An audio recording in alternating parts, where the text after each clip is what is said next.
ایمان نہیں ہے، یا قرآن جھوٹا ہے یا ہم میں ایمان نہیں۔ قرآن کہتا ہے انتم الاعلون ان کنتم مومنین، اگر تم مومن ہوگے تم ہی سربلند رہو گے، ہم تو سربلند نہیں ہیں، تو کیا کہیں گے؟ قرآن جھوٹا، ایمان نہیں ہے۔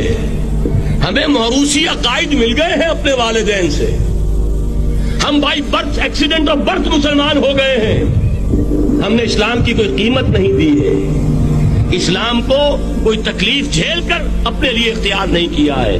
پہلا مرحلہ ہے یا ایھا الذین آمنوا آمنوا باللہ ورسولہ والکتاب الذی نزل علی رسولہ، اے ایمان والو ایمان لاؤ۔ ایک درجے میں تو ایمان والے ہو کہ اقرار باللسان کر رہے ہو، آمنت باللہ کما ہوا باسمائہ وصفاتہ وقبلت جمیع احکامہ، اقرار باللسان وتصدیق بالقلب۔